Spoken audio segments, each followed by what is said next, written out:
Deixa eu mostrar para você como que o assunto neoplasia do colo uterino cai na prova do Revalida. Geralmente, o assunto HPV e neoplasias intraepiteliais cervicais é muito mais prevalente. Ele acaba caindo com uma frequência muito maior do que a neoplasia invasora do colo do útero.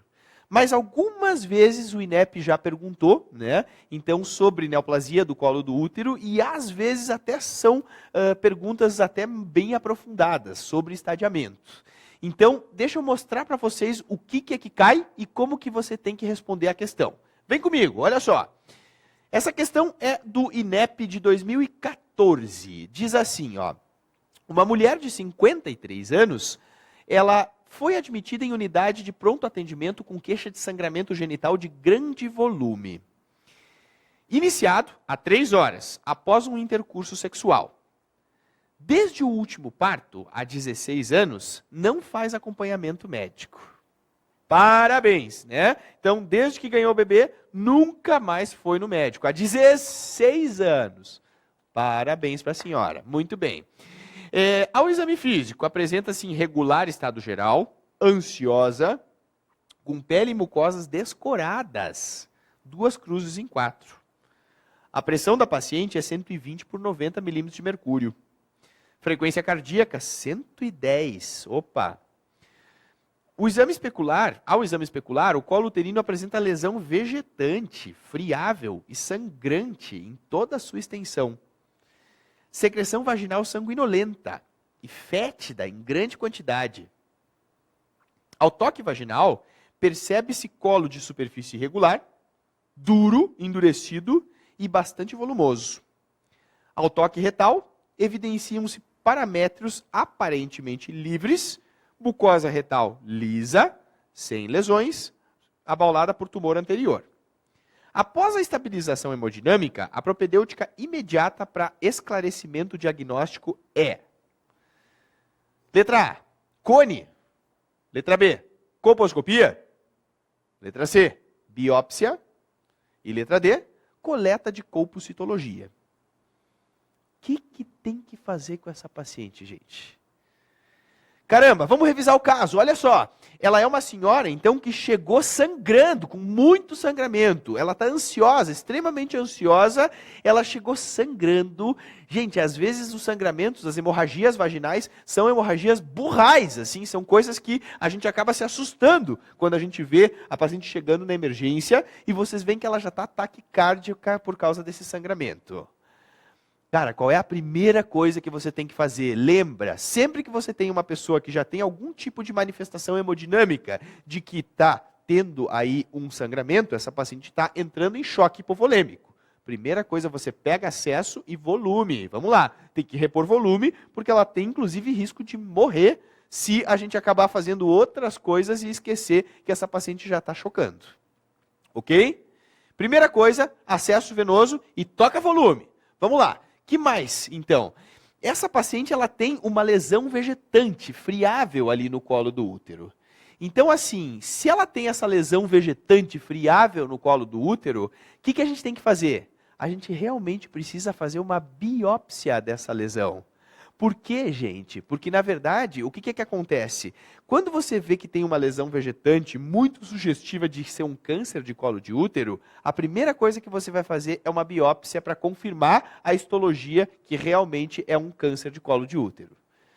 Mas, Jader, a primeira conduta não seria um Papa Nicolau? Não teria que coletar uma citologia dessa paciente? Lembra que Papa Nicolau, citologia, é para rastrear câncer de colo de útero em pessoas assintomáticas.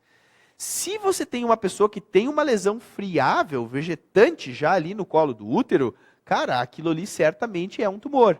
Então não adianta você coletar Papa Nicolau. Muitas vezes o tumor já tem até necrose e o Papa Nicolau vai ficar insatisfatório. O patologista vai dizer assim, olha, só tem células necróticas aqui. Ele nem consegue avaliar aquilo ali.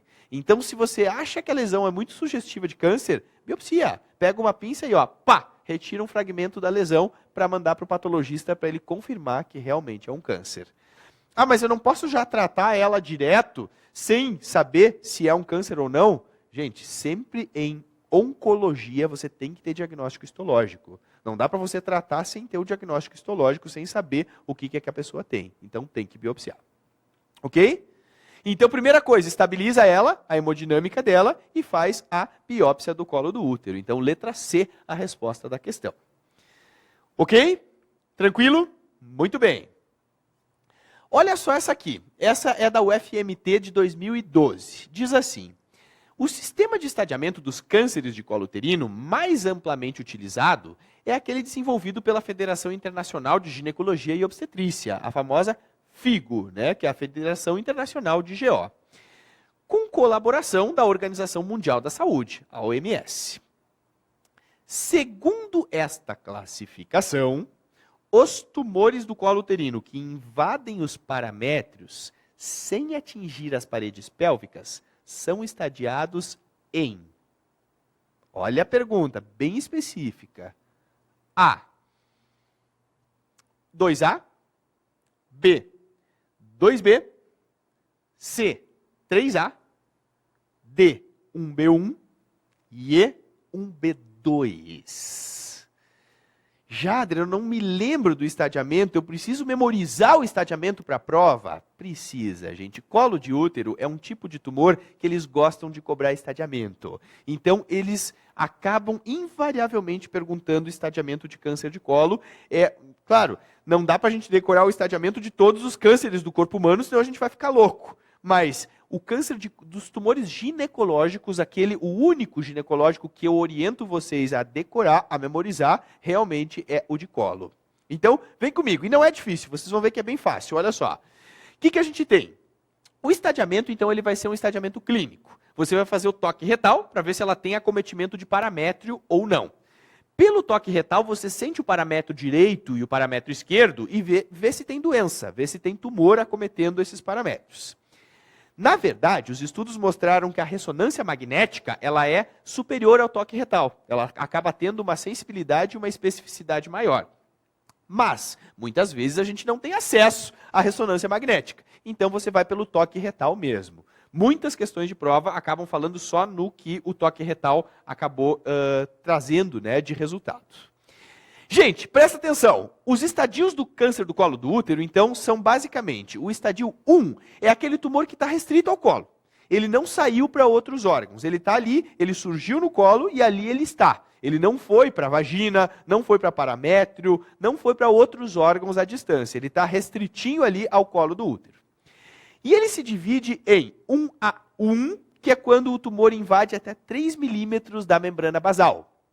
Então, o patologista olhou no microscópio e nos disse que ele invadiu até 3 milímetros da membrana basal. Então, é estadio 1A1. Quando ele desce um pouquinho mais, invade um pouquinho mais, ele tem de 3 a 5 milímetros de invasão, a gente vai dizer que é 1A2. Lembrando que ele deve ter no máximo 7 milímetros de extensão horizontal. Deixa eu mostrar para vocês isso que eu estou falando para ficar mais didático, porque senão parece que fica aquela coisa muito de imaginação. Olha só, gente, o que eu estou querendo dizer para vocês é isso aqui. Ó. O que é o 1A1? Aqui vocês têm o epitélio do colo do útero.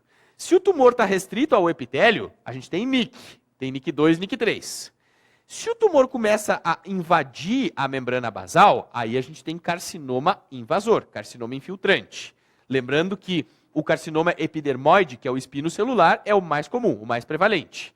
Se esse carcinoma está invadindo até 3 milímetros, olha aqui, ó, da membrana basal, a gente tem o 1A1. Se ele vai um pouquinho mais, de 3 a 5 milímetros, nós temos o 1A2. Mas a extensão horizontal, que é essa extensão aqui, se você pegar o epitélio como referência, então, o máximo é 7 milímetros. Tanto para o 1A1 quanto para o 1A2, eles têm que ter no máximo 7 milímetros de extensão horizontal. Agora, se o tumor tem mais de 5 milímetros de invasão, ou mais de 7 milímetros de extensão horizontal, você já vai ter o 1B1. O tumor no estadio 1B1 é aquele tumor que já é macroscópico, que você enxerga, mas ele tem menos de 4 centímetros de tamanho. E se ele é um tumor já exuberante, grande, mais de 4 centímetros, você tem o 1B2. Ok? Então, 1B1 menos de 4, 1B2 mais de 4 centímetros. Mas tudo ainda restrito ao colo. Presta atenção no que eu vou falar. quando o tumor ele sai do colo do útero e começa a acometer órgãos vizinhos, por exemplo, se ele começar a acometer os 2/3 superiores da vagina, a gente vai ter o estadio 2A. Olha a figura, gente. Olha aqui. Está aqui uma representação do tumor e vocês veem que ele está descendo para a vagina. Ó. Então ele está acometendo os 2/3 superiores da vagina. Isso é um tumor no estadio 2A. Ok? Lembrando que o 2A se subdivide em 2A1 e 2A2. O 2A1 é aquele tumor com menos de 4 centímetros, pega a vagina, os 2/3 superiores da vagina, mas tem menos de 4 centímetros. E o 2A2 é aquele que pega os 2/3 superiores da vagina, mas tem mais de 4 centímetros de tamanho. Ok? Se o tumor pegar paramétrios, nós temos o estadio 2B. Então, gente, o 2B é quando ele se estende lateralmente. Olha aqui a imagem, ó. Ele está se estendendo, lateralmente pegando paramétrio. Quando ele começa a cometer paramétrio, a gente tem o estadio 2B. Como que eu sei, Jader, que está pegando paramétrio? Pelo toque retal. Pelo toque retal você sente que tem doença no paramétrio.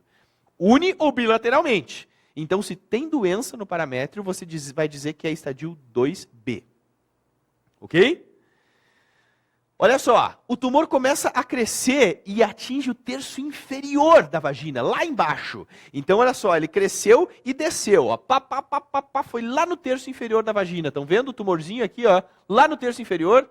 Isso aqui, galera, é estadio 3A. Se pega o terço inferior da vagina, é estadio 3A. Agora, se o tumor ele cresce bilateralmente ou unilateralmente, mas pelo paramétrio, acomete o paramétrio, mas ele chega lá na parede pélvica, estão vendo que ele está chegando no osso, olha aqui, ó, está encostando no osso ilíaco da paciente? Isso é estadio 3B.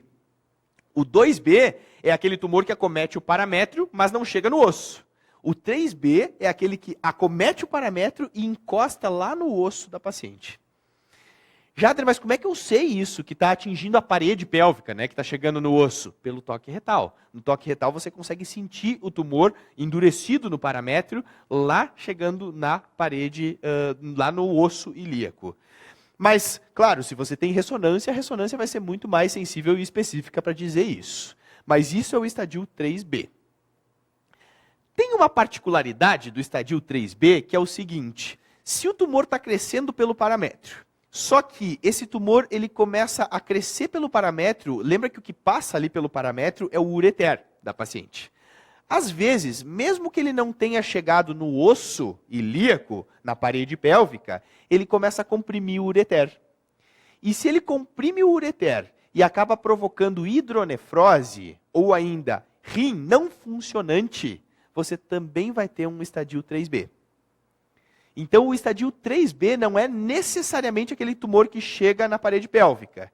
Ele pode não chegar na parede pélvica, mas se ele já comprime o ureter e acaba gerando, provocando uma hidronefrose ou rim não funcionante, você vai dizer que é estadio 3B. Ok? Bom, mas se ele invade órgãos vizinhos, bexiga e reto, por exemplo, aí a gente tem um 4A. E não é incomum isso, né? O tumor crescer para frente e invadir bexiga ou reto. Então aí a gente vai ter um estadio 4A. E quando dá metástases à distância, então tem metástase aí que pode ir, inclusive metástase pulmonar, que é um sítio frequente de metástase de câncer de colo de útero, a gente tem um 4B. 4B é metástase à distância. Ok? Entendido? Ficou claro, pessoal?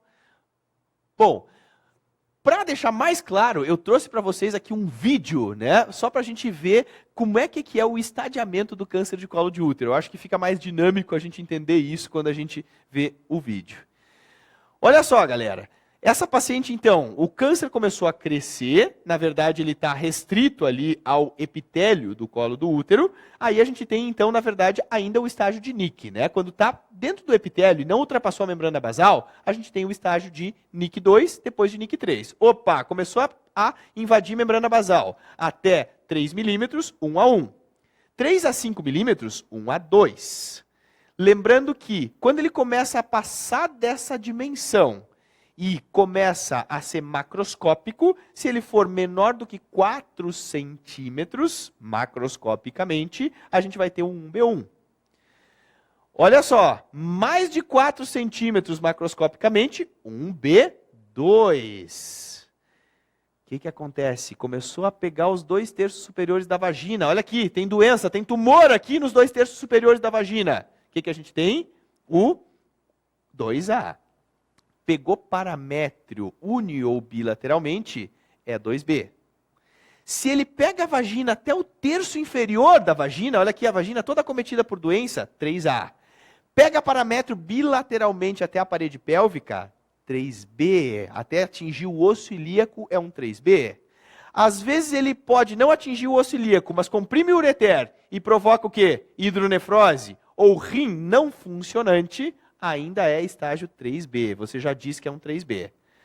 Se ele provoca metástases à distância, aí o que a gente vai ter? Se ele pega, na verdade, mucosa de bexiga e reto, a gente vai ter um 4A. Metástase à distância, especialmente metástase pulmonar, a gente vai ter aí um estadio 4B. Certo? Então, só para a gente ver de uma forma dinâmica aí, realmente, o estadiamento do câncer do colo. Então, galera, olha só. Essa questão aí diz assim, o sistema de estadiamento dos cânceres de colo uterino mais amplamente utilizado é o da FIGO. Realmente. Em colaboração com a OMS, com a Organização Mundial da Saúde. Segundo essa classificação, os tumores do colo uterino que invadem os paramétros sem atingir as paredes pélvicas são estadiados em... Presta atenção, pega paramétro, une ou bilateralmente, mas não atinge parede pélvica. Qual é o estadiamento? É o 2B, exatamente. O 2B é aquele tumor que pega paramétro, mas não atinge a parede pélvica. Se atingisse a parede pélvica, nós teríamos o 3B. Agora, se pega paramétro e não atinge parede pélvica, é o estadio 2B. Então, nas respostas, o que a gente tem? 2A, 2B, 3A, 1B1 ou 1B2? É, com certeza, o 2B. Letra B é a resposta da questão. Tranquilo? Ah, Jader, tem que memorizar. Sim, tem que memorizar. Então, como eu disse para vocês, a gente faz de tudo aqui para ensinar vocês o estadiamento. Trouxe esse vídeo para deixar um pouquinho mais dinâmico na cabeça de vocês. Mas realmente, estadiamento é uma coisa que a gente tem que sentar, né? A poupança, para não usar outro termo, e realmente a gente conseguir memorizar. Precisa sentar e memorizar esse assunto. Beleza, galera? Tranquilo? Por favor, se houver dúvidas, entre em contato comigo, tá bom? Grande abraço para vocês e um bom estudo para todos.